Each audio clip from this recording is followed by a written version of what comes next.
bring balance to the Force. And this boy's future is... You have, Qui-Gon. Okay, we are taking things a notch higher, with Obi-Wan Kenobi Season 1 Part 1.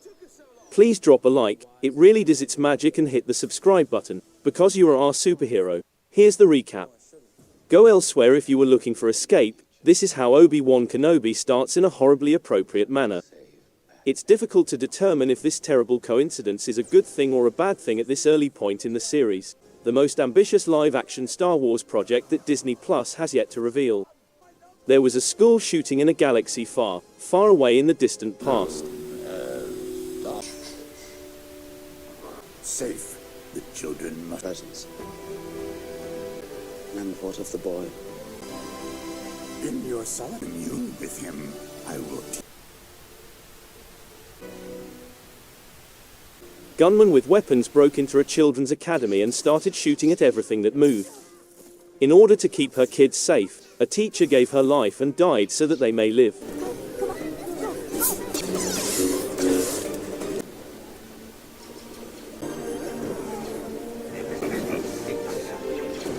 Yes, if your evaluation is based only on the principal actor's performance in the production.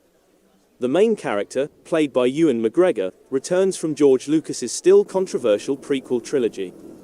He was once a magnificent Jedi Knight who taught the formidable young Jedi Anakin Skywalker the ways of the world.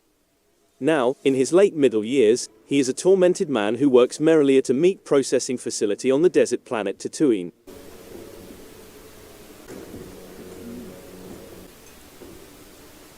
You know what we do? It is patient. Their compassion run rampant. Lovely saloon. People like him. You is a stealing from. Help. Now if he was smart, he'd keep in and saves your saloon as they begin and they try.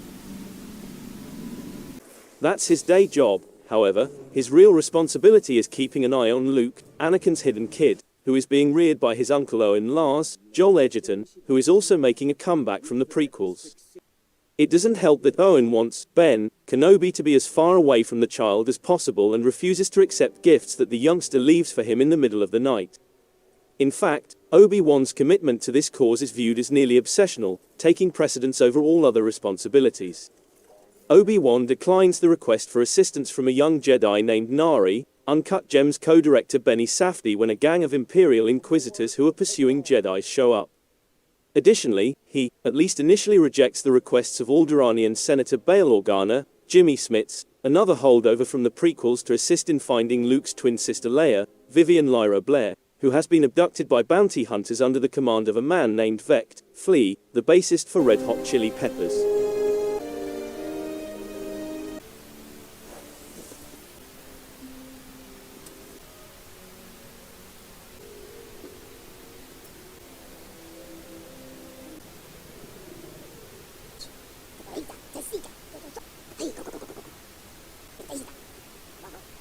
New processor board. Sell them back to me. Could you at least clean them? Jedi.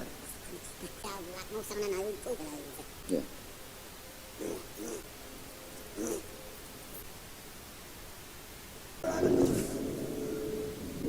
McGregor makes these choices while displaying a tangible sense of fatigue and caution. His shattered Obi-Wan seems to dream every night about his failure with Anakin. But Obi-Wan is compelled to help when Bail shows up to Obi-Wan's cave, pleading directly for assistance, and Nari comes up dead in town, hung up as a lesson to the villagers. After retrieving both his and Anakin's lightsabers from the desert, he most likely goes in search of Leia's captors. He is unaware that the same inquisitors who first showed out on Tatooine looking for Jedi were also behind Leia's kidnapping.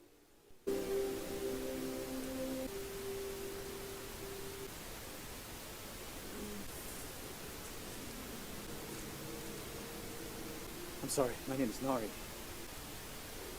You have no idea what... You have to help me. They're hidden. If the Jedi is over, That would be Reva, Moses Ingram, the fifth brother, Sung Kang, and a co-worker of the Grand Inquisitor, Rupert Friend, dubbed the third sister. She shares the belief of her fellow Inquisitors that because aiding people in need is ingrained in their nature, the Jedi hunt themselves. To the dismay of her fellow Inquisitors, she has developed an obsession with finding the fabled Obi-Wan Kenobi in order to make up for whatever debt she believes he owes her. Was she among the kids who fled the Jedi Temple in fear when Anakin and his minions, the clone troopers, attacked it? Very likely. Would it mean that she would always hold the Jedi responsible for allowing all of this to happen to be her grudge? Most likely, you can wager on it.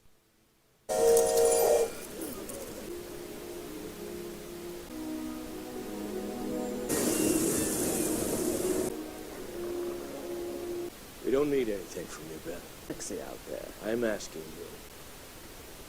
You care, Father? And on a farm in his family, where... Jedi. Hiding. Or you'll be punished. River! This is the outer world. All we want is... You got a Jedi on that farm too? I killed Vermin on my farm. It's important. For me. The Jedi are in protecting them. They would... The Disney-era Star Wars franchise's most direct appeal to your devotion to date is Obi-Wan Kenobi, so if you're a fan of the prequels, hey, we're out here and we won't be quiet. The episode's writers, who came and went until showrunner Joby Harold was brought in after a few firings, rely heavily on the weight that time has given to McGregor, Smits, and Edgerton's performances. To put it mildly, they appear as though time has not been particularly kind to them. Why wouldn't they? The two men who are practically at odds with one another, Obi-Wan and Owen, are marooned on a desert planet and are attempting to conceal the identity of a young child. Bail, who is still a part of the remnants of the Galactic Senate, is doing the same thing with his daughter, effectively hiding her from view, although she isn't permitted to leave the planet until those bounty hunters take her away. Thanks, Maya. My pleasure. Then I guess I don't need manners. I know things. Well done. Like you, so you repeat what he says. You're the one who's scared. You never will. See that. He's ruled a duel by a jackal beast. Chief, Rogue. Had to find some other... A few years at the Oxford University, then... Who's arguing? This is why you're... The characters have tough roles to perform in this. Furthermore, it has only been 10 years in Star Wars universe time, despite the fact that the last prequel, Revenge of the Sith, was released 17 years ago. It appears that the well-known figures have aged by almost twice as much as they should have. The intended effect of making these characters appear older, wiser, and sadder than before is achieved, even though the timeline continuity is somewhat wonky and always has been since we were supposed to believe that young Ewan McGregor could transform into aged Sir Alec Guinness by the time Luke Skywalker turned 17 years old.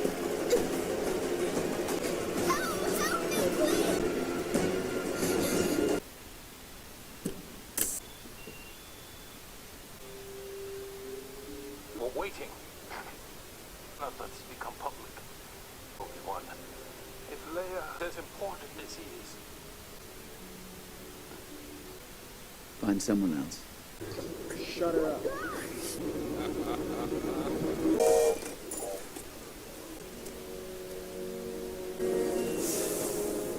Nevertheless, Darth Vader himself remains a crucially important missing component. Although the Dark Lord of the Sith hasn't shown his face on the program yet, we do know that actor Hayden Christensen, who played Anakin Skywalker, will be coming back to play the fallen Jedi. How would that seem and sound? How is it going to operate? In many respects, the most fascinating query concerning Obi-Wan Kenobi remains unanswered. However, what we now have is solid science fantasy narrative, supported by McGregor's composed performance as the protagonist. Additionally, the white-faced Grand Inquisitor, a leftover from the universe of the Star Wars animated series, will serve you just well until Vader arrives.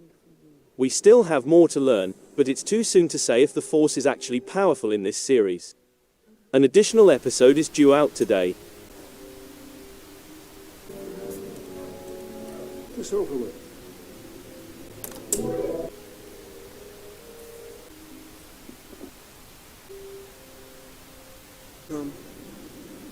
beside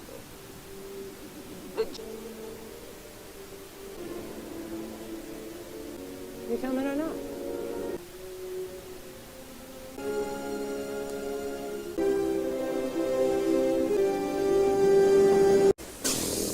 Inquisitors. I'm asking you, Father. You're not one of us. You're not even a real... Old friend.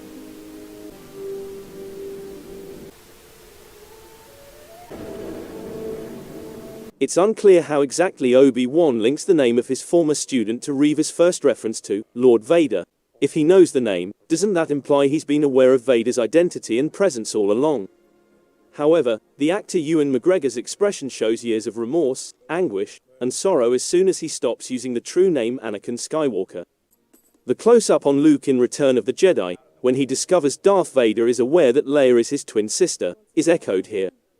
The biggest failure of Obi-Wan is still very much alive and terribly nasty.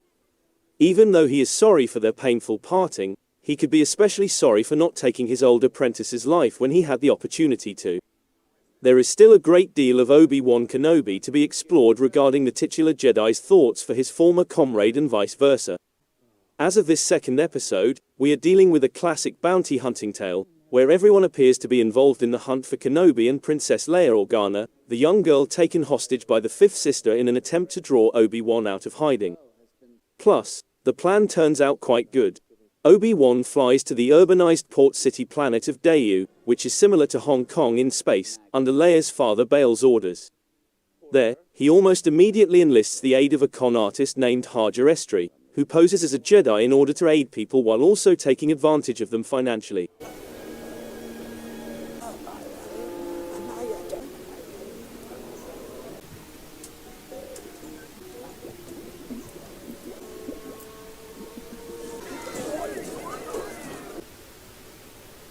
I seem to have lost my way.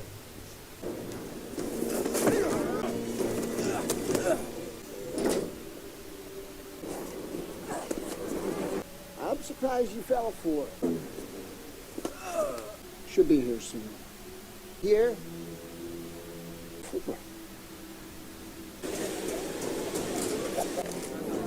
Move. Let go of me! Wait! Let go! Where's the army? Come.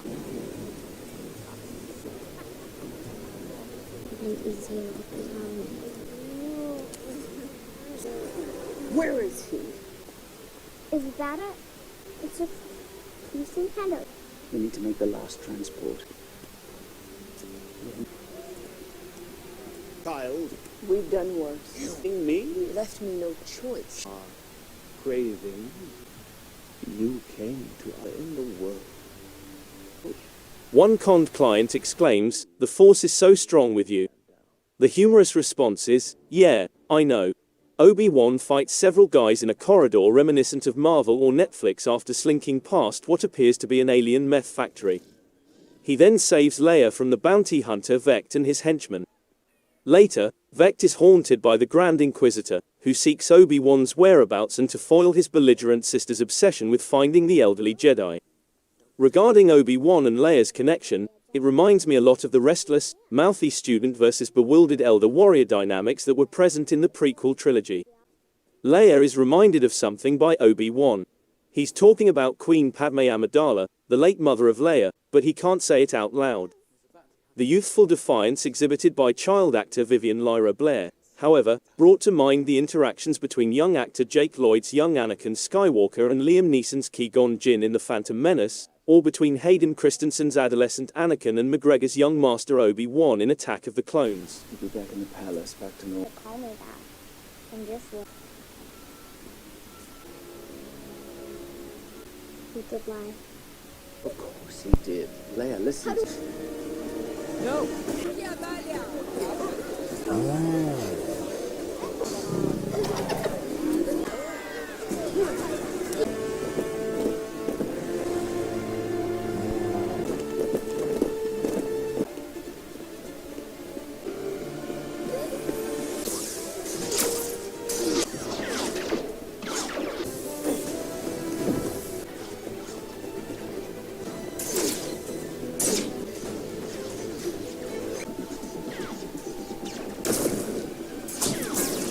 with a single, significant exception.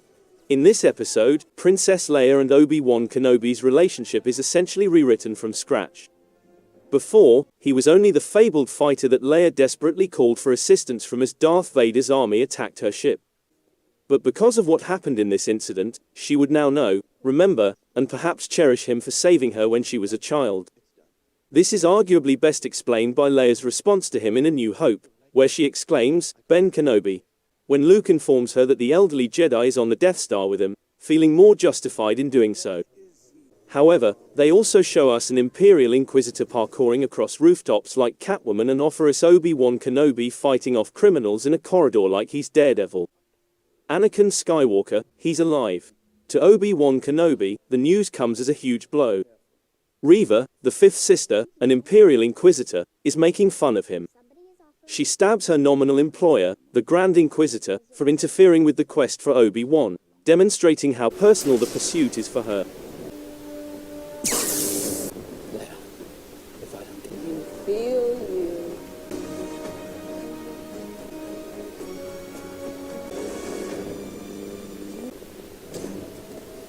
Vader will be pleased. Skywalker is tough. Your ambition no longer.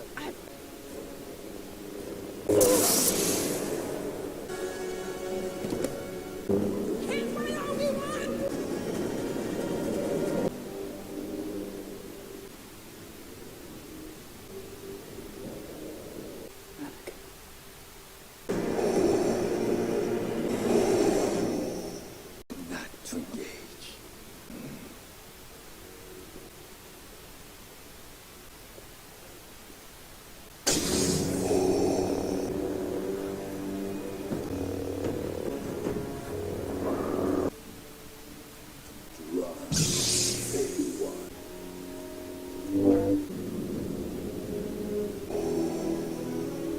I am what you.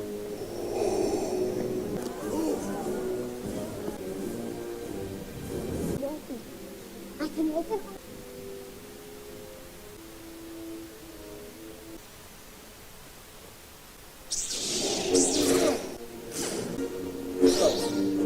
The years have made you weak. Go. Eat one until you reach the border.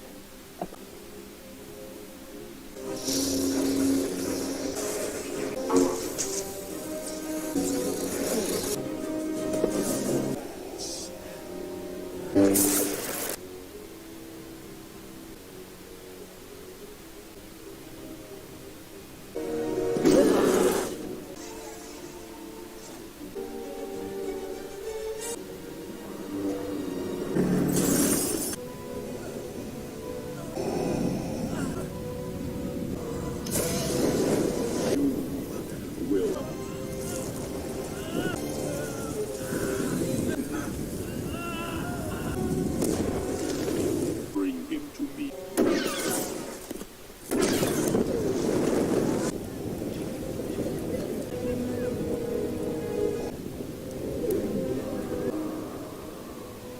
Starting off on the unmanned transport ship where they got married on Daiyu is Obi-Wan. He's praying, on his knees, for want of a better phrase. He's trying to get in touch with Qui-Gon, which Yoda mentioned he could accomplish. When Qui-Gon doesn't respond, he hears other voices, including Yoda, but Reva's, Moses Ingram voice continues interrupting, informing him that Anakin is still alive. A video shows Darth Vader being built, that is, having his mechanical arms and legs attached to his body, his famous chest piece hammered into his skin, and his helmet placed over his severely damaged head. Intercuts with this. We cut to Obi-Wan's fortress on the lava planet Mustafar. This palace was seen in all its splendor in Rogue One, a Star Wars story. On his throne, Vader is seated. The third sister, Reva, makes an appearance as a hologram. He claims that the Grand Inquisitor's death doesn't truly bother him, though he would undoubtedly be upset to learn that Reva was the one who murdered him. Vader says, "I know what it is you seek." He promises to make her the Grand Inquisitor if she succeeds in her quest. In the event that not, she won't return for Season 2. "Are we almost there?" inquires little Leia, Vivian Lyra Blair, back aboard the sluggish transport ship to nowhere. He claims not to know. She wonders if he can speed him up using the Force. That's not how the Force operates, he claims. He asks whether she's ever been terrified of the dark when she wonders what it's like, and it's obvious that she already has a strong connection to the Force, whether or not she realizes it. Yes, she responds. He compares using the Force to turning on a light. You get a sense of security from it. The fact that the older, grumpy Jedi is unwilling to teach the younger female Force user how to properly wield her power after his previous protege goes awry is what makes the entire interaction so hilarious. It's nearly exactly the setup for the Star Wars film, The Last Jedi, which sparked so much controversy that irate geeks are still discussing it on the internet today. This seems to be okay for Obi-Wan, but not for Luke. I understand. After all, this is a TV drama, so the cargo ship arrives on a mostly deserted planet. They go by a plump robot that resembles Ace, the pilot who was meant to replace Rex in the revised Star Tours narrative. According to Obi-Wan, their planet is a part of a mining system. That is, until the Empire ravished it all. Before that, everything was lush and lovely. He believes he spots Obi-Wan, his face ghostly white, out in the middle of a plain. He's only seeing it in his mind. In another scene, Reva lands on a watery planet and descends a cylindrical structure to the Inquisitor's headquarters, which is located below sea level. Sung Kang, the fifth brother, and Raya Kielstead, the fourth sister, are present. There's some arguing. The fifth brother is shocked to learn that Reva really communicated with Vader.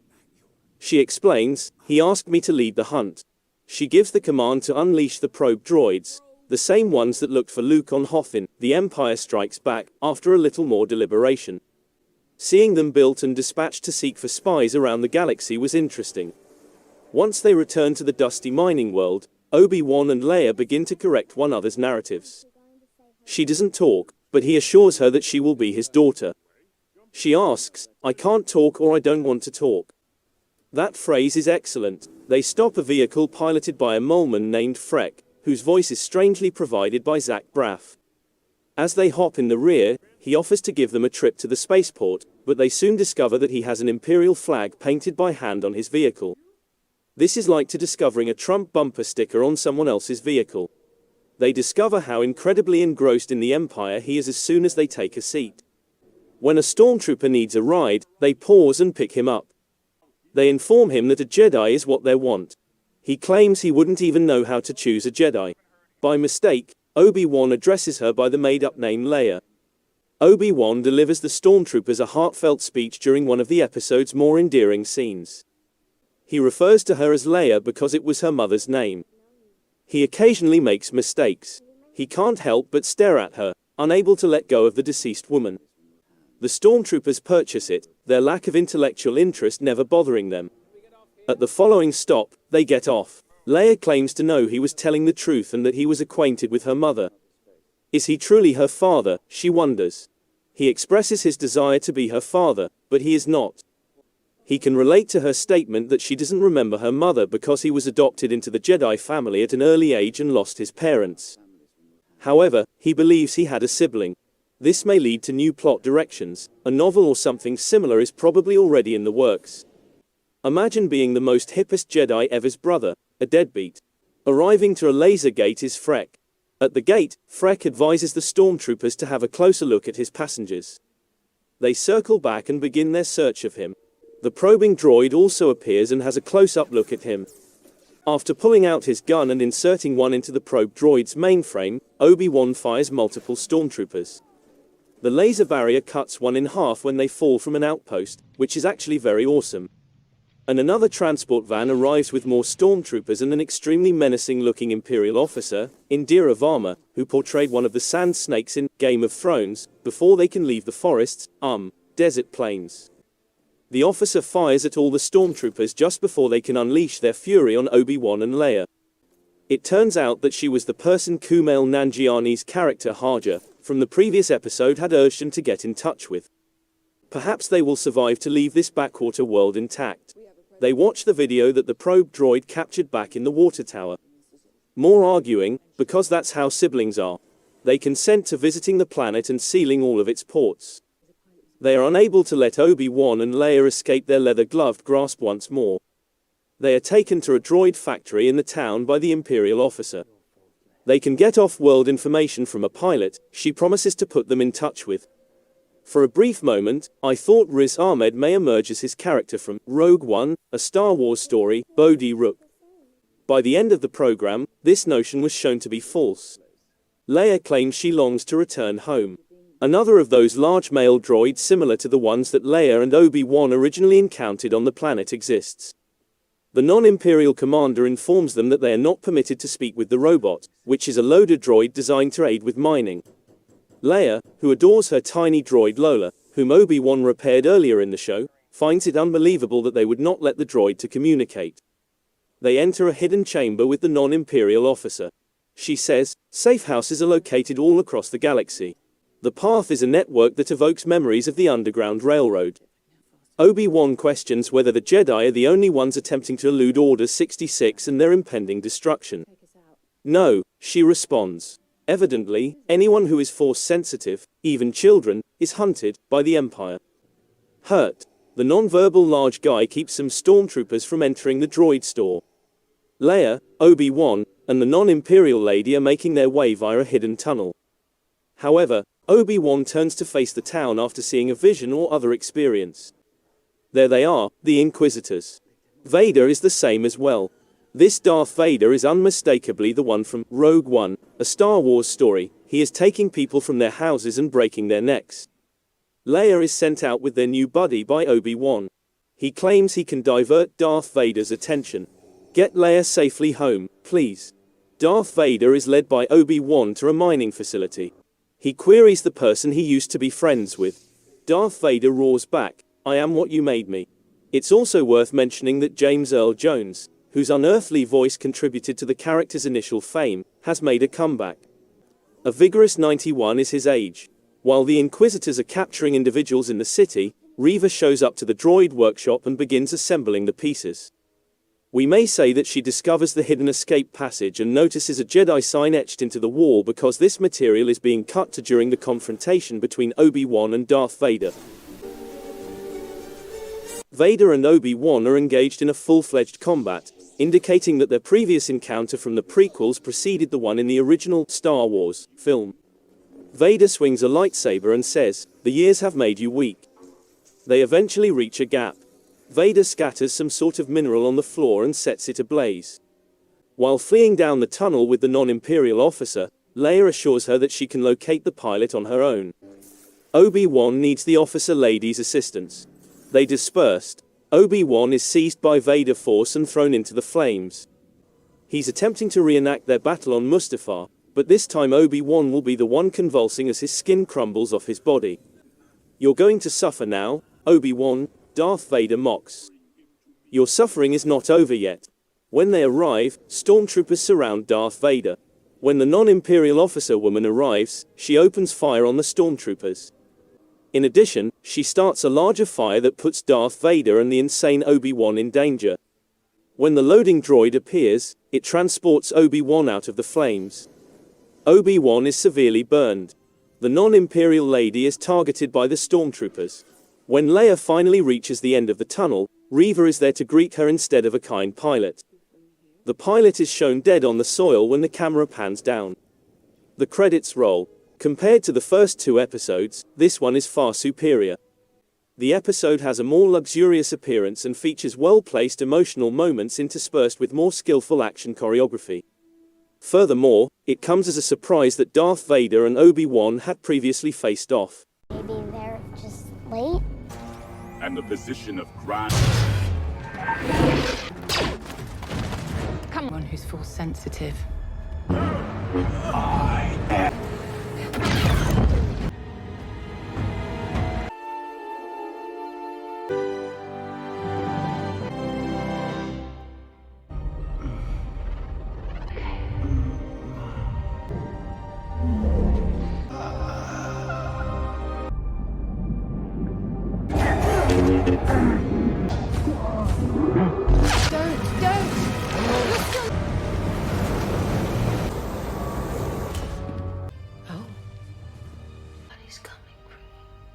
Him on the first transport out of here.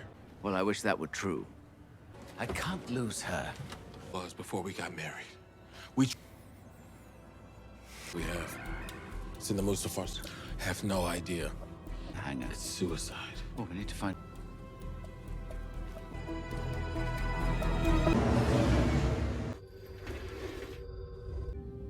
I'll be all right.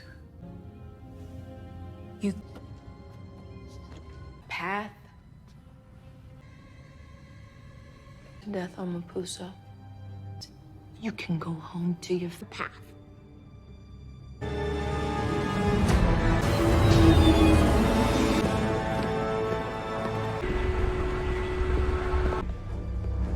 No, admit. Is there a problem? Then I'm your commanding officer.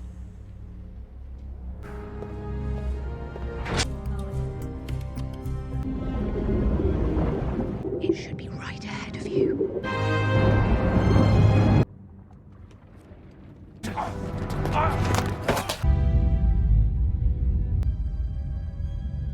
I learned that at a very young age as well. I had a droid when I... God, look at this place. Let me see some identification. Can you hear me? Tala. Did you hear that?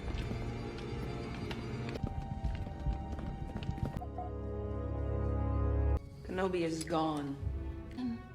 I can save you now.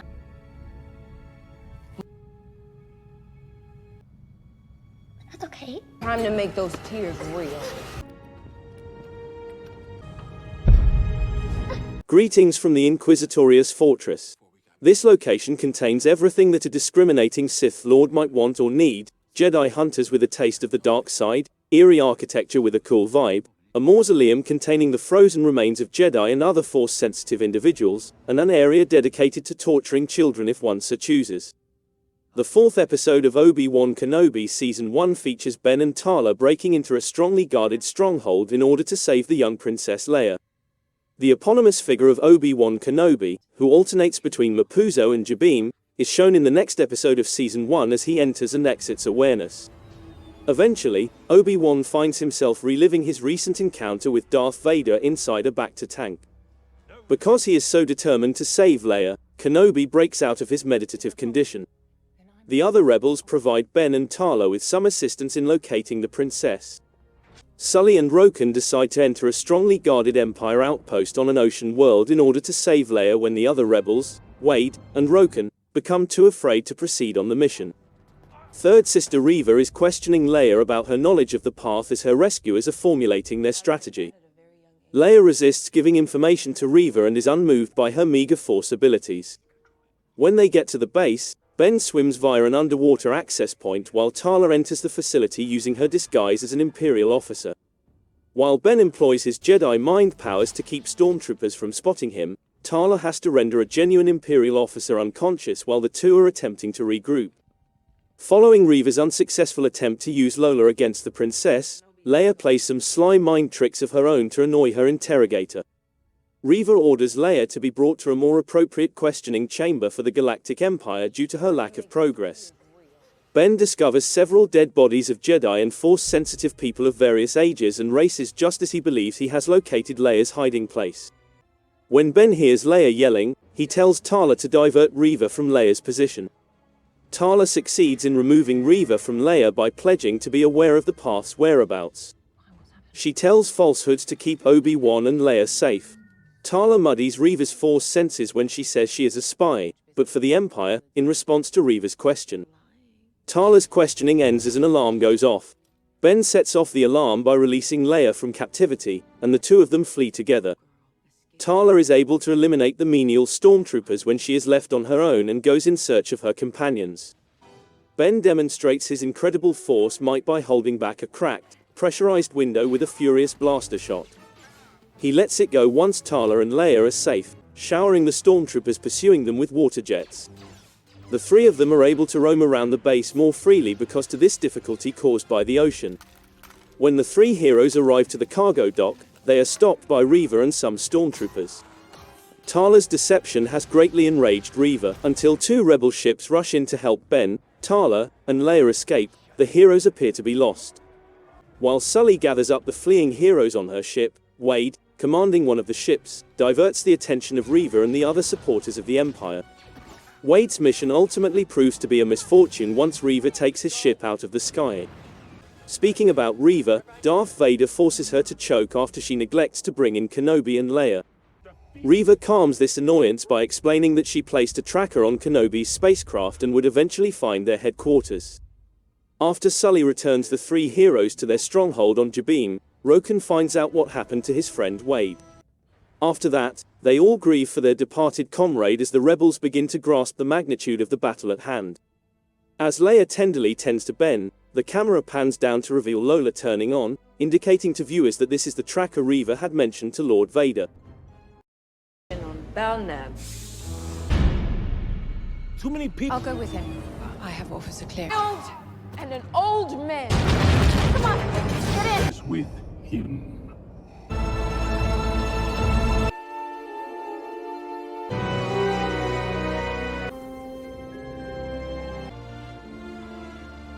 Then maybe I stand more of a chance. Then let's begin.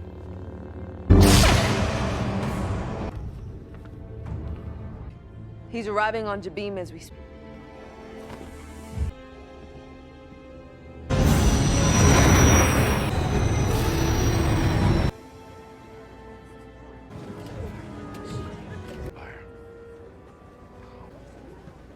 Broken. To help you get the kid.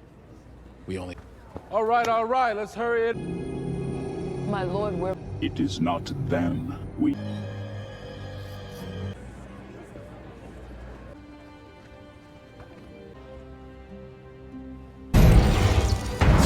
Destroyer just arrived in orbit above us. It's to defend life, not take it.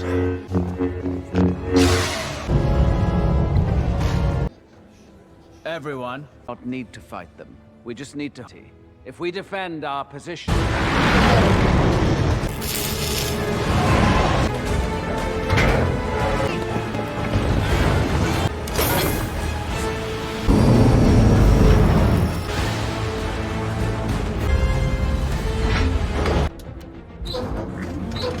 I don't need your opinion. Did you try going in? You try... Be careful. If he's found you, if he... Both of you. It's on Gorel. The Empire. We got... In the first season Obi-Wan Kenobi episode, Ben and Leia attempt to aid the people who are sensitive to Force in their escape from the Empire while learning more about Reva. A short flashback to a young Anakin Skywalker and Obi-Wan Kenobi practicing dueling when Anakin was still a Padawan opens the 5th episode of Obi-Wan Kenobi Season 1.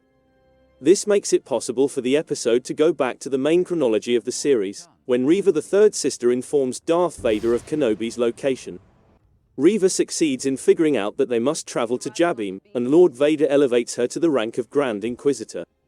She may now command a team to locate the Jedi thanks to her new rank.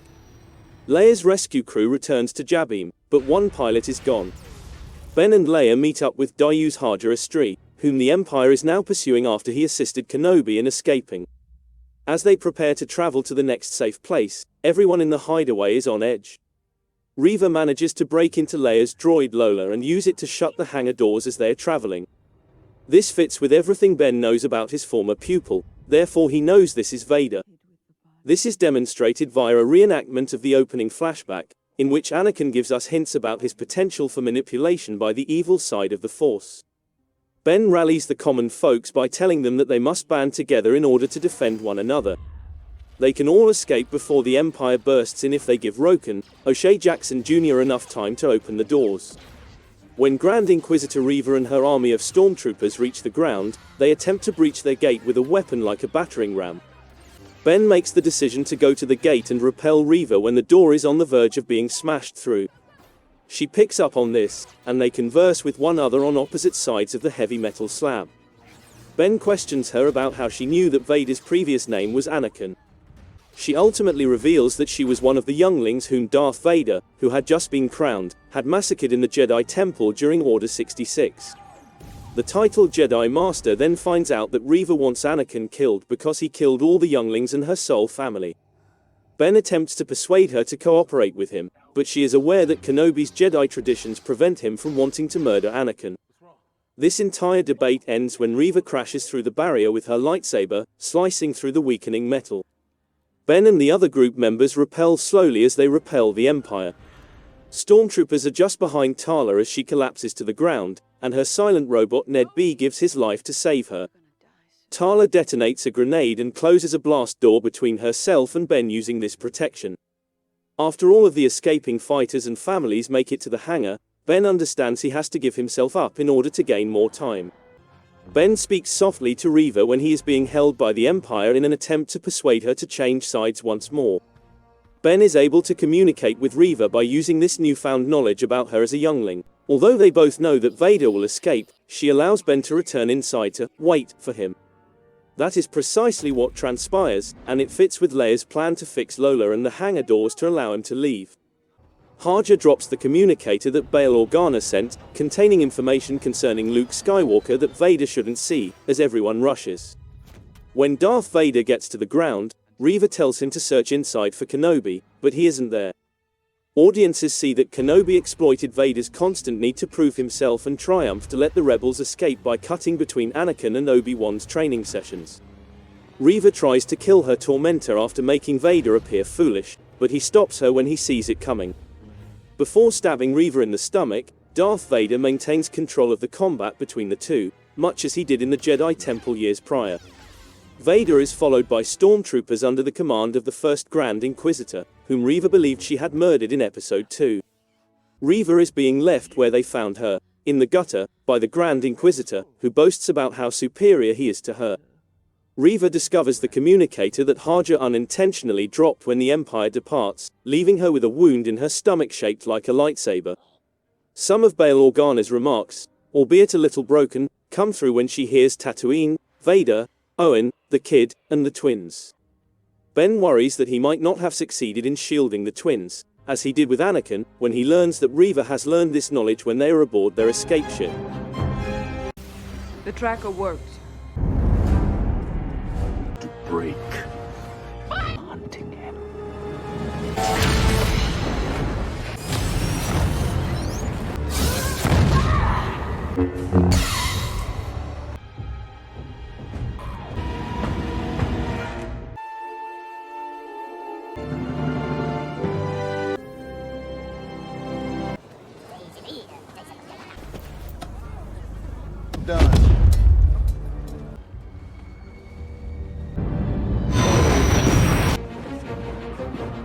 The power.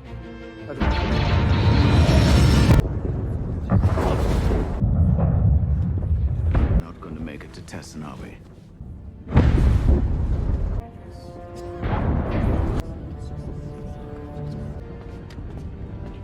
Borrow her too. What do you need, kid? Oh, wait, you can't just leave me here! Roken needs more time to fix the ship. This will... Oh, Roken, you know this... No. Although I know the word of a liar and a fake. What is it? Here. I don't know. All I know is she's coming. At least here we have a chance. If we stay, Guru, what are you doing? We both knew the same. You're welcome. Leia. Really? You won't always be.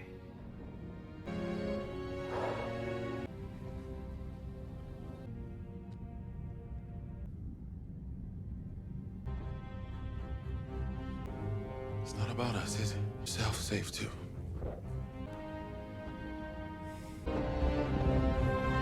Tracking in an escape craft. There's one To wipe out this... any Jedi. It's Lord Vader.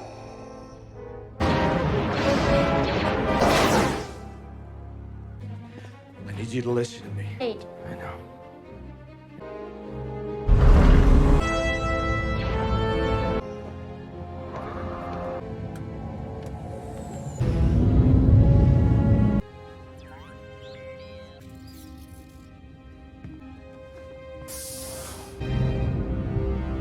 He's here.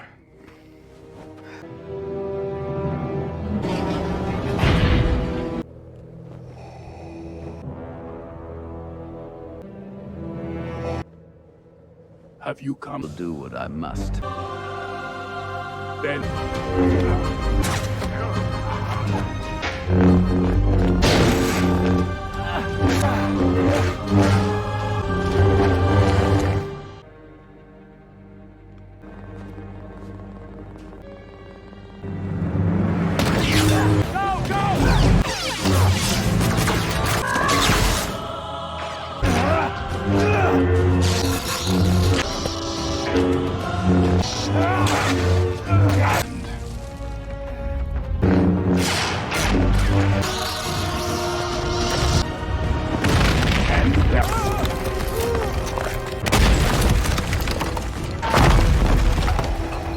you have failed. Really love the boy.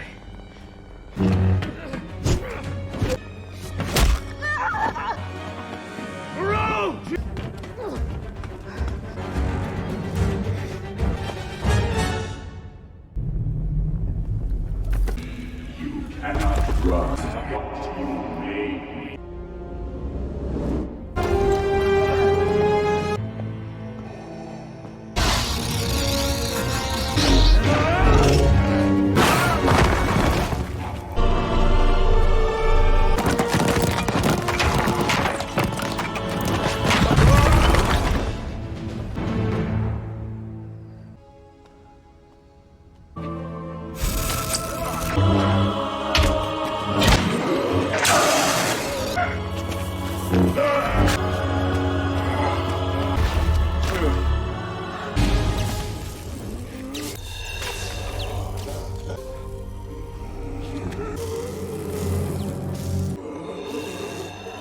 Gone.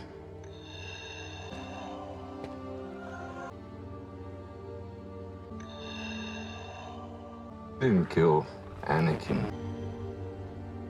For you.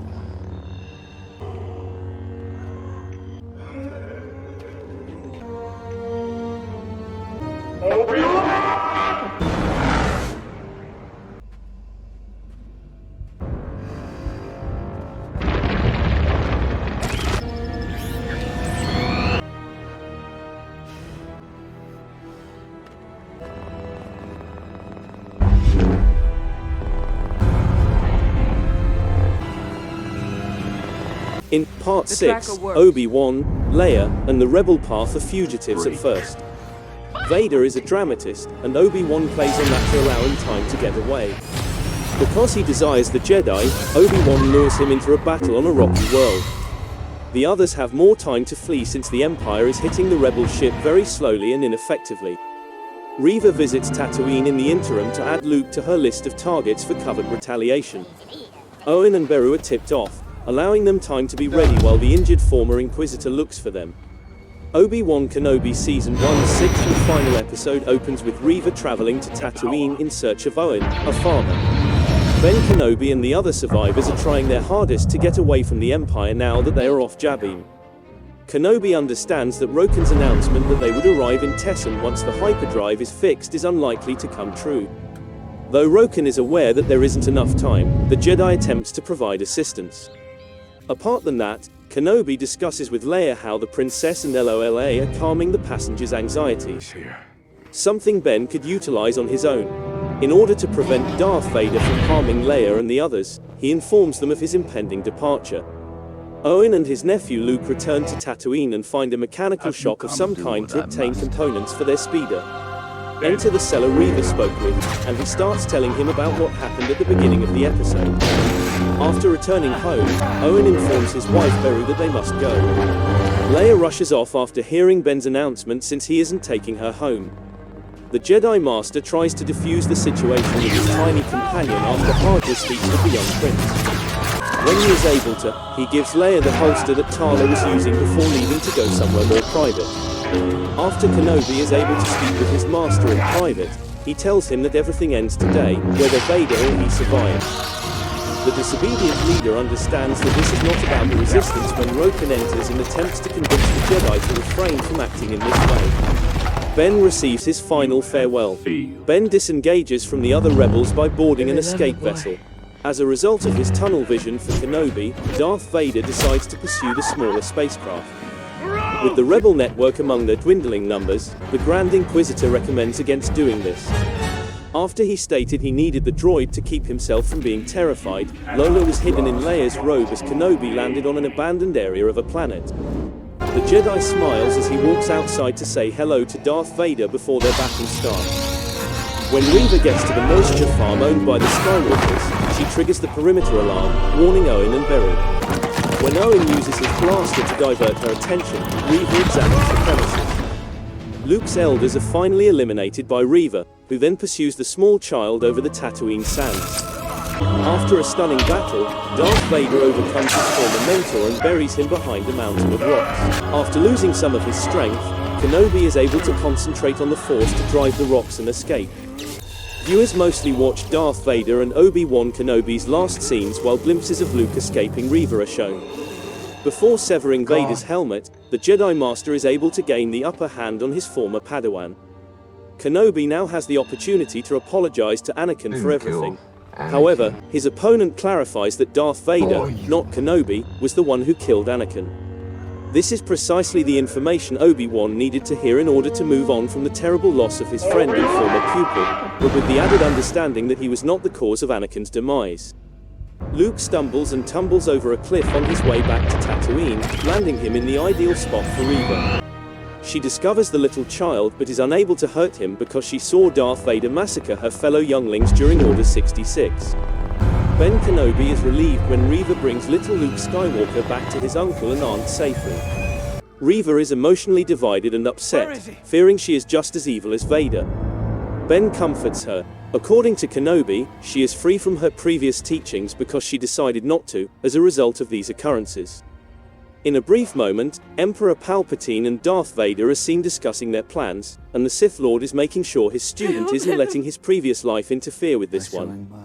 In a scenario that resembles the princess getting ready in Episode 1, Leia gets dressed, complete with Tala's holster and non-traditional princess attire this time. As her mother enters, she falls head over heels with her daughter's attire. On the landing pad, Leia meets Bail Organa together with her mother. The senator's face beams with happiness as he sees his daughter's attire.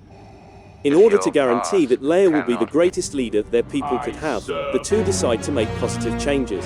After Ben Kenobi and Lola leave the ship, Leia and the two of them have a lovely reunion. At last, Ben tells the little princess that her remarkable birth parents are the source of many of her best and most admirable traits.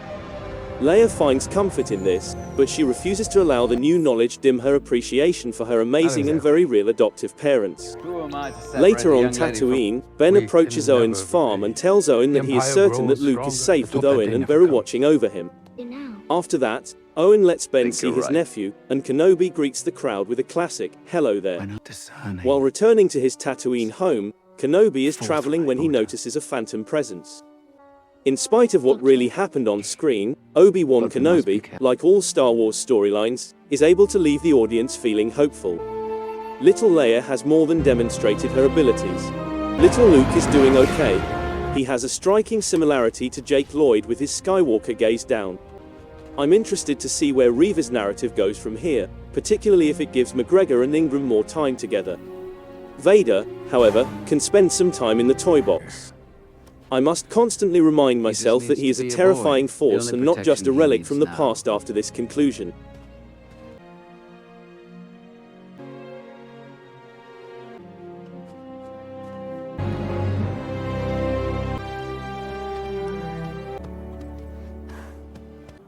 Well, I'm ready to see.